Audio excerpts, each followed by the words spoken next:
Hey everyone, Selena for Who is Jesus Today, and here's the question I will open with.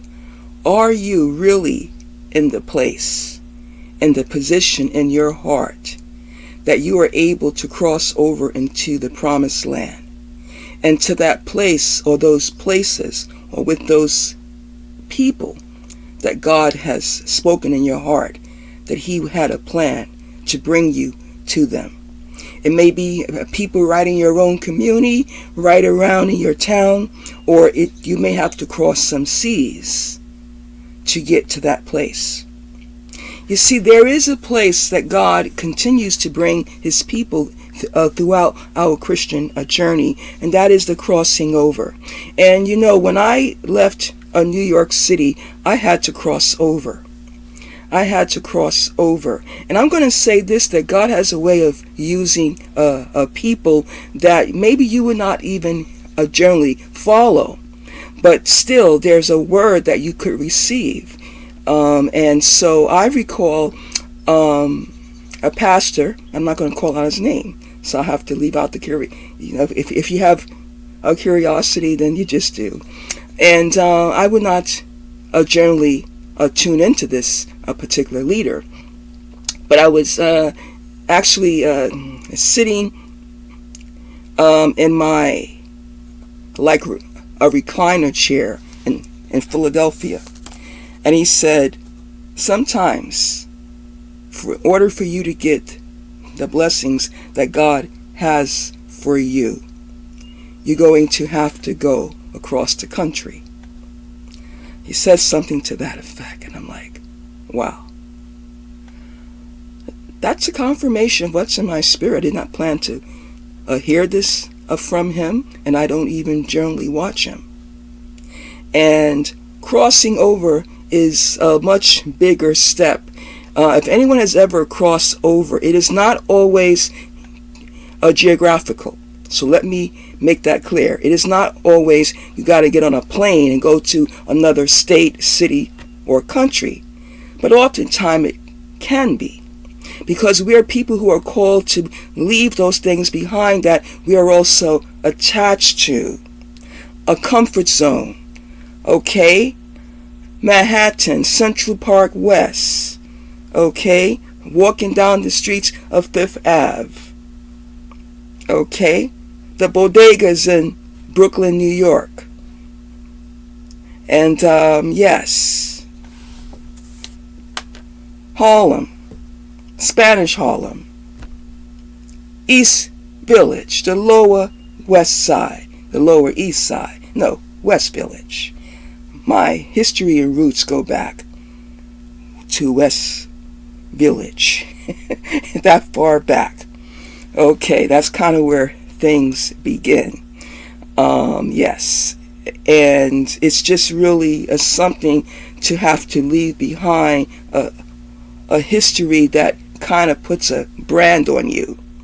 And there are people who've had to leave behind their entire family, a culture, and their country, and now they have to go somewhere else. It isn't always about those big giant steps that it seems like, but any step that God has for us to take right in your own backyard. You may have been a person that didn't feel very confident about how you communicate with people in society, and you were on that shy side, and God has put this in your heart, and you've prayed and gotten confirmation. God doesn't care about your shyness. He doesn't care about those insecurities, such as the prophet Jeremiah even said, he's just a child. With God, so what, if he's called you? And so you can say that you cannot really speak well, and the Lord knows what he's going to prepare you to do. You can say, I'd rather not really go in there and deal with the conflict. But there's times when God says, I put in you at this time the spirit of the warrior in me. Stand up and speak out. And so you don't have to leave a city, a country. You don't have to leave even the neighborhood where you grew up. But even right there, the neighbors that have been watching you grow up now into a young man, a young woman, and you're starting to change. Yeah, you may have been someone that did not want to really engage much. You may have had a trouble of speaking of the truth to people, and now they see a different person. A person that is transformed by God, and now you are a soldier in your community. You are a soldier in the neighborhood. When you see there are youth out there in the street and they're starting to get themselves in trouble, you're so courageous in God because you love those youth. You love them. Because if you don't have any love in your heart for people, I tell you, you'll be more afraid of them. You want to stop being sometimes afraid of people or certain populations. I tell you what, the more you love in God, you become less intimidated also. And I'm not saying now to run into people that are out there doing dangerous things. I'm not saying for you to run into a fight. No. But when you are more engaged with loving, agape love, you can tell someone, don't do this. It's not right. You know, this happened to me one day on the train when I was younger. And I could do without a whole lot of commotion and stuff like that and drama. I'm not just, everybody can't be the same. I like the serene. I like the serene. But I can make a lot of noise when it's time for me to praise and worship Jesus too. And to make a joyful noise and to dance unto my God. But I could not sit there and watch these boys, school age, tease this girl who was alone. She's outnumbered. And they were teasing her, and just, you know, boys will be boys too, but whether they were trying to get her attention or if they had a plan to really hurt her. And this is young, maybe even middle school, maybe early high school age. And the train had people on it, and of course, but sometimes you can be on a train car too where you may be one person there that's left, the train's coming to the end of its line, or there's just like a few people scattered about. And there had to be men on that train as well. And this is not to throw shade at guys, but, you know, I just have to say this. Because sometimes people say, well, it isn't really my business. And that is kind of a cultural trend in the city that I grew up in. You just keep walking on by. You know, if trouble hasn't knocked at your door, don't even bother. People just really keep going. And I could not sit there. I don't care who didn't say anything. I was able to ask them politely, would you please leave her alone? And you know, they looked at me and I know they could see I just wanted them to leave her alone. Okay, I could imagine myself a girl or a woman in that situation, outnumbered. And they said to me, okay, sorry, miss. They got off that train car and left her alone. I think she felt a little shy and humiliated, and she didn't even say look up at me. But yeah, I didn't do that for her to praise me or to even acknowledge me. I just wanted the situation to end. And I do realize how a soft answer can often turn away, you know, a wrath and rage. And it wasn't a rageful circumstance. It was kids doing the wrong thing. So I had to get out of, you know, my comfort zone.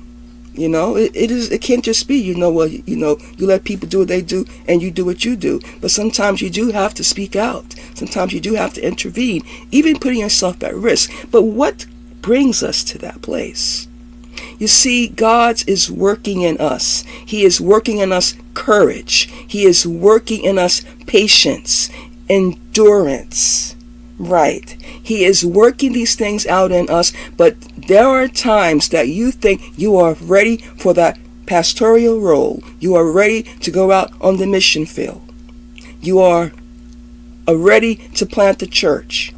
You are ready to join that ministry. You are ready to take that new leap and that job. You are ready for this or that because you did indeed hear God say something to you. And there's nothing wrong with having the passion. There's nothing wrong with having joy when we become pregnant in our spirit with what God has called us to do. And it will be bigger and greater than us in our lives. And there's a place where you have to come up into that and you grow into it. You see, and then there's that love that God puts in us, that you may put your own life at risk at this time, but God's love cannot let you step back, and there are times, it is easy to, I will go this a little bit with the issues of gender. It seems that women can be told their places to stay in life. And, women should not maybe get involved with this or that. But there are times, okay, listen, guys. If the guys don't always step up to the plate, like I said before, someone's got to do it. God will use who wants to be used, when and where and how. And so there are times where women in human history, they weren't trying to push the men aside and take over their roles, but someone had to step up to the plate. Okay? So yeah, I know I like for men to lead at the front of the line, but there are times, brothers, that if you're not willing to plunge, to go into the risks, to go into the fire, God will use who He can and when. And that includes women. And the most easiest going or shyest type of women become bold and brave in God. And that's why I want to say today, too, is that as I put this together, I'm going to upload a video from a brother. It's a message about the promise being put on pause, like on hold. It seems the promise is put on hold. God told you something 10, 20, 30 years ago. Guys, am I going to be alive? It's like, in the book of Hebrews, the 11th chapter, people had great faith for what God put in their heart, the promises. You're not always around to even see it, or you don't see all of the fruition of things that God is doing. And a lot of us are called to be pioneers and planters. We're going to pioneer and plant situations that we're not going to live to even see it all come out. You see, because of the pioneer and the planters are not always the builders. They're not always the proclaimers. So we have to come to know our place. And if you're walking in the Holy Spirit, you will begin more and more to know your place. Just because you started something, you're not the one intended to always finish it. So I'm just kind of throwing out there some things in my spirit. Some of it is a food for thought, something that you can share in your community and Bible study as church leaders. You can maybe take and pull from the bag of some of the things I'm saying, but the theme here is we are called to do things, to go places, to leave the comfort zone, and God has put a promise in our hearts, and just because it seems it is delayed, it's not denied, and though the vision will tarry. The book of Habakkuk, the second chapter, writes the vision on tablets, even though it tarries, right? It will come. And so the promise that God has put in you, that new land, that new a person that you're supposed to be brought to, you are not as ready for these things as you may think.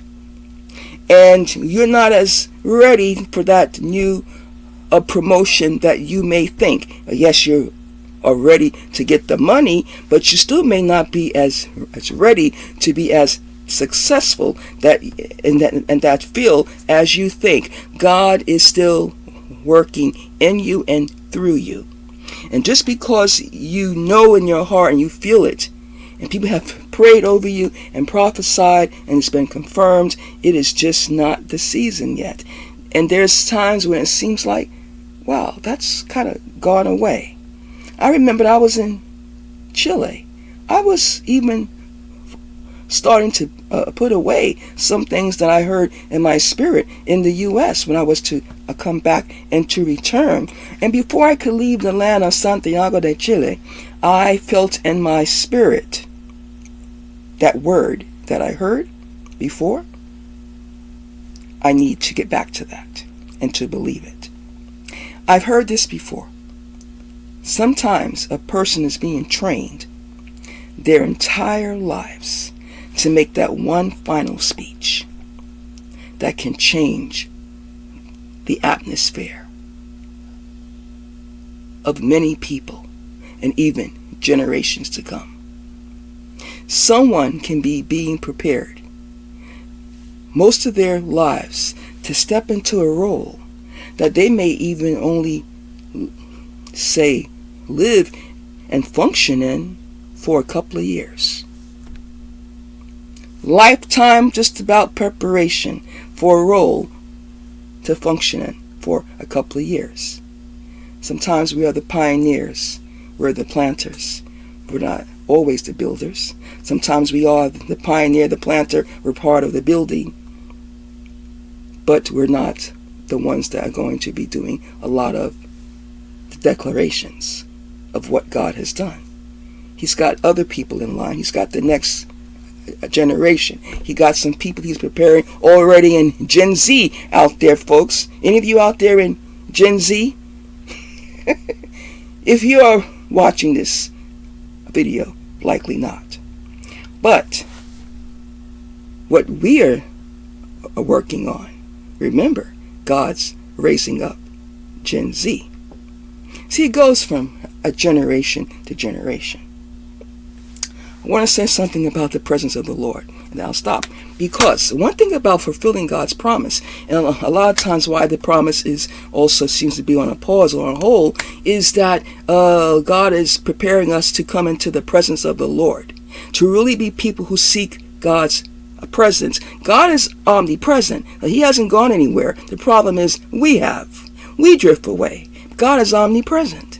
And so sometimes you are around a particular church denomination for a while. You grew up in it, and there are some things you can hold on to, and you say it's good. But there are some things that I don't care what denomination is. I'm not going to go through the list, but only the ones that do believe and declare that Jesus Christ is the Son of God. Okay, and He's the Savior of the world. But in that range, there are different denominations, and they don't all flow and function the same. Must I tell you of the history of the church, especially in the Western civilization. But sometimes you hear things a lot in your life about, when I was in that church, when I was younger, people were singing and dancing and praising God, but were they being transformed in their hearts? I enjoy making noise myself at times, but noise doesn't always mean it's God's presence, because you can make a lot of noise and sing good and not know God at all. Such is the industry, right, of some of the Christian music and the history of some of the Christian music. People that can sing if there's such a thing as bringing down the chandelier, which I don't believe it is, or making the glass break, okay, which I don't believe it is. But they can sing and pull your heartstrings, and you are just all broken, or you are happy and rejoicing. But where is your heart?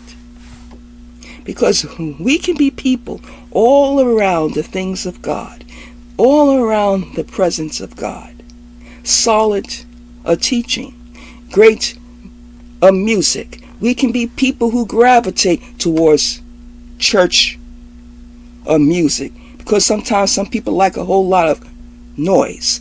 But noise should not always be correlated that God is in there, and that because there's noise that people are living for God.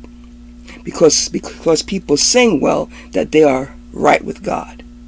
There's a lot of great singers in Christian music. I know that. Some of them are filled with the Holy Spirit. I believe a whole lot. I actually believe that most are people of God. But everybody has their dry season. And they have their times when they're not right with God, but that voice is still good, right? You can still keep singing those songs, those lyrics, and bring people to tears. And God can even use people who are not in the right place with them, and others can still be blessed and impacted by their messages. But just because there's a lot of noise and people are jumping and dancing and shouting doesn't mean that this is a place where people are right with God. And just because a church may be more quieter and laid back doesn't mean that people in that congregation do not walk with Christ very closely. We have to be able to separate the noise from truly the Spirit of the living God. Because I like to say this in closing: I can't be convinced that any of us, and beginning with myself, are always in the presence of God, and we say we're hearing from God, if our lives does not reflect that transformation in our hearts. How do you stay constantly in the presence of God and you don't have that transformation in your heart? You would rather just continue in your own selfish ambitions and gain. And you say you're in the presence of God. How do I be in the presence of God and don't really say I really care too much about, people? Now, nobody telling us to like everybody that we meet. It's not about friendship. Caring about people is not about being friends. It's not about having coffee clutches. No. It's caring when you see someone might be in trouble. You don't have any time to like them. Just that the person needs help. The person needs God. It's not about you building up a friendship. It's what do they need? When God's presence is in you, the way that the world would often retaliate and be so provoked for revenge, God's presence in you stops you. You are reminded, vengeance is mine, I will repay, says the Lord. Sometimes a person could be just about right in your hand who has done you wrong. And if you wanted to knock them down without them even seeing you, you could. There you go. That's what you get for messing with me. Huh? I haven't done that. Can I say it's never come to my mind? I won't say that. I won't be that dishonest with you.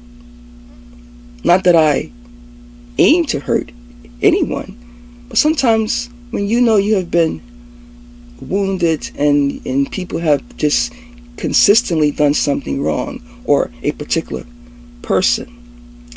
King David, Saul, jealousy after David could have taken him down, right? But instead, he would not touch God's anointed.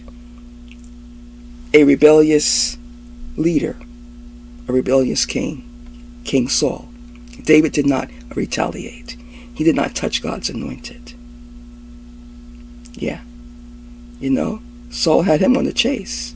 There are people in this world that have you on the chase, and then you see them, you go, wow. They don't realize that I'm now in a position to really cause them some harm. But I won't. I won't, because God's presence in us holds us back. And we are reminded, fret not thyself because of evildoers, neither be envious of workers of iniquity. Never envy those who do evil. God's got your back. And God will take care of it His way. And even when He does, because I have seen these things happen, when your enemy is suffering and declining, and when you are coming to see, well, look at the stuff they have done, not just to maybe to me, but to other people, and you see their decline, you can still pray. Well, you should, for their salvation. I would like the story to end like this. Though they did evil, though they plotted, though they did this and that, at the end of the story, the last chapter in the book is devoted, but God saved them. Even this is on their final days, that their last breath was, God save me. You know, I didn't plan to say this today, and I feel the Spirit wants me to say it, because I think I would rather have not said it. I'm not going into any details, but yeah, even those who are the enemy, they can run out. But I'd like to devote the final chapter through all of this. In some ways, Lord, it was good for me to be there and to have experienced that, because what happened was my chains were for the furtherance of the gospel, and your kingdom is advanced. You know, doesn't always matter how and when people come, as long as they come. Those are my thoughts. I will upload a video. If you feel led to watch it, you can. If you don't, you don't have to. All right. If you just want to watch it to be a critic and to extract what you think isn't right or centered on God, you know, I know there's that a kind of audience out there as well, and you just do it. You just do what you feel you want to do. But for some of you who feel that this word speaks to your heart as well, and you're in that place too where you think that you feel like the promise is on hold, then this is a word for you. You can share it. Do not take any great delight in the speaker and get too much into the communicator of the message more than the message itself. And I'll put up some music showing how God is using people around the world, different cultures and languages. You can like and subscribe. Until next time, shalom.